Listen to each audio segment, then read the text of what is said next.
और बहुत लोग को गलत फहमी है कि हिंदू मजहब में गोश्त खाने की ममानियत है। भाई आप हिंदू है ना?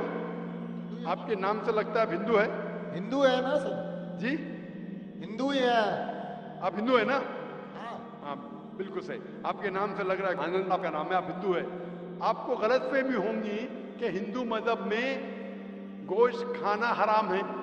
आप जब हिंदू मजहबी किताब पढ़ते हैं, आपकी मजहबी किताब में लिखा है कि गोश्त भी खा सकते हैं, मांस भी खा सकते हैं और बीफ भी खा सकते हैं, गाय का गोश्त भी खा सकते हैं।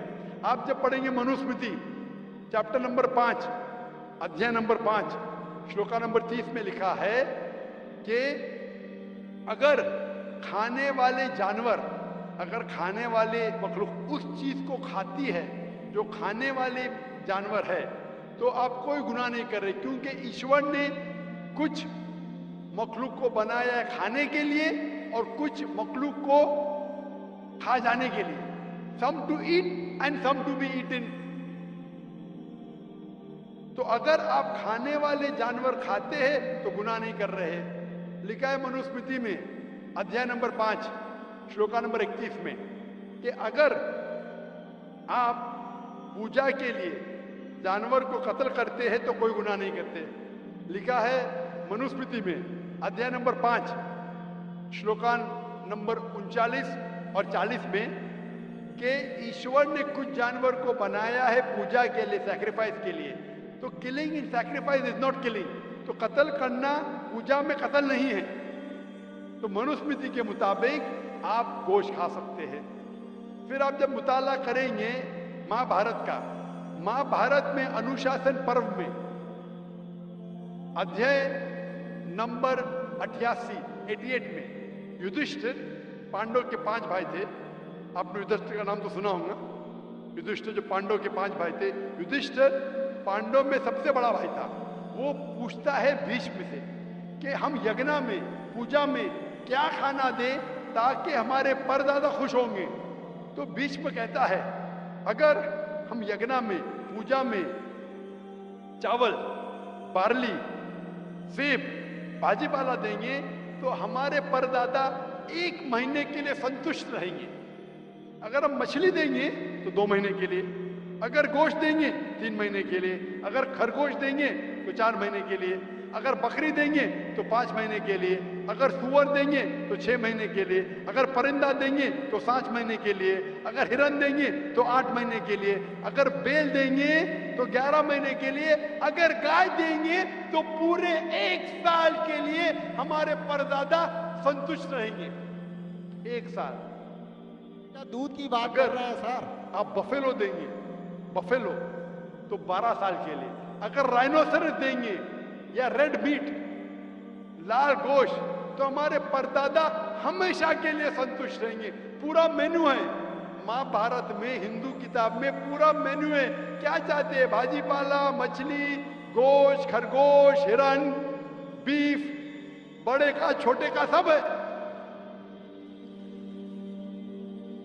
आप अगर वेद पढ़ेंगे, वेद में भी लिखा है कि संत और साधु गोश्त खाते थे, गाय का गोश्त भी खाते थे।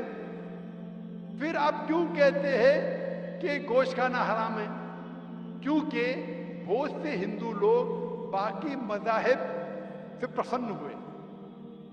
मजहब से प्रसन्न होने के बाद कुछ मजहब मानते अहिंसा में, और वो समझते हैं कि जानवर को कत्ल करना गुनाह है। क्यों? क्योंकि जानवर में जान है, बाजीपाला में जान नहीं है, पेड़ पौधों में जान नहीं, इसलिए बाजीपाला खाना गलत नहीं है, लेकिन जानवर खाना गलत है। आज साइंस तरक्की कर चुका है और हम जानते हैं कि पेड़ पौधों में भी जान है, तो उनकी लॉजिक जरा बदल गई। हाँ जाकिर भाई, हम जानते हैं पेड़ पौधों में जान है, लेकिन पेड़ पौधे, उनको दर्द का एहसास नहीं है, उन्हें दर्द नहीं होता। पेड़ पौधों को दर्द नहीं होता है और जानवर को दर्द होता है, इसीलिए जानवर खाना बड़ा गुनाह है, पेड़ पौधे खाना कम गुनाह है। आज साइंस फिर से तरक्की कर चुका है। तरक्की करने के बाद साइंस ये कहती है कि पेड़ पौधों को भी दर्द होता है, लेकिन उनकी दर्द की आवाज़ आपको सुनाई नहीं देती। हम इंसान सिर्फ 20 साइकिल्स और 20,000 साइकिल्स के दरमियान फ्रीक्वेंसी में सुन सकते, इसके नीचे, इसके ऊपर नहीं सुन सकते। वो चीखते हैं लेकिन हमें उनकी आवाज सुनाई नहीं देती। तो एक शख्स ने मुझसे सबसे ज्यादा बहस किया और कहा कि जाकिर भाई, मैं मानता हूं कि पेड़ पौधों में जान है, पेड़ पौधे को दर्द होता है, लेकिन पेड़ पौधों में सिर्फ 2 या 3 सेंसेस है, जानवरों में 5 सेंसेस है, इसलिए जानवर का कत्ल करना बड़ा गुनाह है। तो मैंने उससे पूछा कि अगर आपका भाई पैदा होता है 2 सेंसेस कम के साथ, वो सुन नहीं सकता है और बात भी नहीं कर सकता है, गूंगा है और बहरा है, जब वो बड़ा होता है और अगर कोई इंसान उसका कत्ल करता है तो क्या आप जाके कहेंगे जज से, मिलॉर्ड कातिल को कम सजा दो क्योंकि मेरा भाई गूंगा था, बहरा था, वो सुन नहीं सकता था, बात नहीं कर सकता था?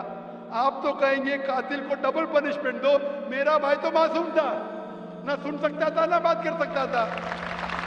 इस्लाम में 2 सेंसेस जैसे 2 सेंसेस वो नहीं। इस्लाम में अल्लाह ताला फरमाते सूरह बकरा में सूरह नंबर 2 आयत नंबर 168 में 168 में, eat of the good things which Allah has provided you, जो अच्छी चीज आपको आपके अल्लाह ने दी है उसको आप खा सकते हैं। तो आप अगर मुताला करेंगे मजहबी किताबों का और साइंस का, गोश्त खाना कोई गलत नहीं है, और मुझे खुसूसन कोई गिला शिकवा नहीं अगर गैर मुस्लिम, अगर हिंदू गोश्त नहीं खाते, मुझे कोई गिला शिकवा नहीं, क्योंकि अगर सब हिंदुस्तानी गोश्त खाने लगेंगे तो हिंदुस्तान में गोश्त का भाव बढ़ जाएगा। आज महंगाई का जमाना है, पेट्रोल का भाव बढ़ रहा है, सब हिंदुस्तानी गोश्त खाने लगेंगे तो गोश्त का भाव भी बढ़ जाएगा। तो मुझे कोई गिला शिकवा नहीं आप अगर गोश्त नहीं खाते, लेकिन अगर आप ये कहेंगे कि गोश्त खाना गलत है तो आपको आपकी मजहबी किताबों के बारे में नहीं पता है और साइंस का भी नहीं पता है। अगर आप कहेंगे किसी की जान नहीं लेना चाहिए तो आप 2 मिनट भी जी नहीं सकते। हम जो सांस ले रहे हैं ये जर्म्स है, जर्म्स में भी जान है, आप सांस लेने से उनका कत्ल कर रहे हैं तो आप जी नहीं सकेंगे। इस्लाम में ये है कि जो चीज की इजाजत है वो आप खा सकते, जो हराम है उसको नहीं खाना चाहिए।